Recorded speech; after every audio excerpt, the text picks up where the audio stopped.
Hey guys, iOS 18 அப்டேட்டுக்கு அப்புறம் உங்கள் iPhone battery ரொம்ப ட்ரெயின் ஆகுதா? என்ன தொங்கிருச்சு? ஏய், நான் சொல்கிற இந்த 5 சிம்பிள் ஸ்டெப்ஸை ஃபாலோ பண்ணுங்கள்.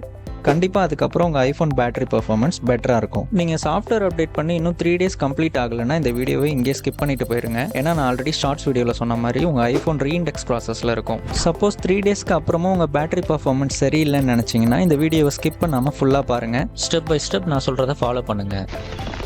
டேய், என்னடா ஃபாலோமினா பின்னால போறீங்க? ஏன் பின்னால வாங்கடா?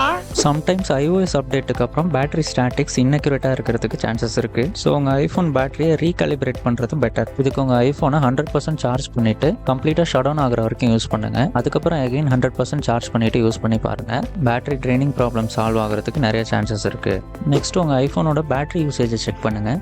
செட்டிங்ஸில் போயிட்டு எந்த ஆப்ஸ்லாம் ஹையாக பேட்டரி கன்சியூம் பண்ணுதுங்கிறத பாருங்கள். அந்த ஆப்ஸை எல்லாம் ஃபஸ்ட் அப்டேட் பண்ணிடுங்க. நியூ iOS பவர் மேனேஜ்மெண்ட் ஃபியூச்சர்ஸ்க்கு ஏற்ற மாதிரி அந்த ஓல்டர் ஆப் வெர்ஷன்ஸ் ஆப்டிமைஸ் ஆகிருக்காது. இதனால பேட்டரி பவர் ரொம்ப கன்சியூம் ஆகும். அடுத்தது ரொம்ப முக்கியமான ஒரு ஃபீச்சர், பேக்ரவுண்ட் ஆப் ரெஃப்ரெஷ் அப்படிங்கிற ஒரு ஆப்ஷனை டிசேபிள் பண்ணுறது. இந்த ஃபீச்சர் எனேபிள் ஆகிருந்துச்சுன்னா நீங்கள் ஒரு ஆப்பை யூஸ் பண்ணாமல் க்ளோஸ் பண்ணி வச்சிருக்கிறப்பவும் பேக்ரவுண்டில் அந்த ஆப்க்கான லேட்டஸ்ட் கண்டென்ட்ஸ் அப்டேட் பண்ணி கொடுக்குறது தான் இந்த பேக்ரவுண்ட் ரிஃப்ரெஷ் வேலை. ஃபார் எக்ஸாம்பிள், இந்த ஃபீச்சர் ஆனில் இருக்கும்போது நீங்கள் ஒரு 3 days உங்கள் இன்ஸ்டாகிராமை யூஸ் பண்ணாமே இருந்துட்டு 4th day ஓப்பன் பண்ணாலும் லேட்டஸ்ட்டாக என்னென்னலாம் போஸ்ட் பண்ணியிருக்காங்களோ அது டாப்பில் வரும். இதனால உங்கள் டேட்டா கன்சம்ஷன் அதிகமாக இருக்கும். இன்டெரக்டாக அது பேட்டரி ஹெல்த்தையும் அஃபெக்ட் பண்ணும். ஸோ செட்டிங்ஸில் போயிட்டு இதை கம்ப்ளீட்டாக டிசேபிள் பண்ணி வச்சுக்கலாம். அப்படி இல்லைன்னா ஹையாக பேட்டரி கன்சியூம் பண்ணுற ஆப்ஸுக்கு மட்டும் ஸ்பெசிஃபிக்காகவும் டிசேபிள் பண்ணிக்கலாம். அடுத்தது உங்களோட ஹோம் ஸ்க்ரீனில் எத்தனை ஆக்டிவ் விட்ஜெட்ஸ் இருக்குது அப்படிங்கிறத செக் பண்ணுங்கள். எவ்வளோ அதிகமாக விட்ஜெட்ஸ் நீங்கள் யூஸ் பண்ணுறீங்களோ அந்த அளவுக்கு பேக்ரவுண்ட் ஆக்டிவிட்டியும் இருக்கும். ஸோ உங்களுக்கு எதெல்லாம் ரொம்ப தேவையோ அந்த விட்ஜெட்ஸை வச்சுக்கிட்டு மற்ற எல்லாத்தையும் அவாய்ட் பண்ணிடுங்க.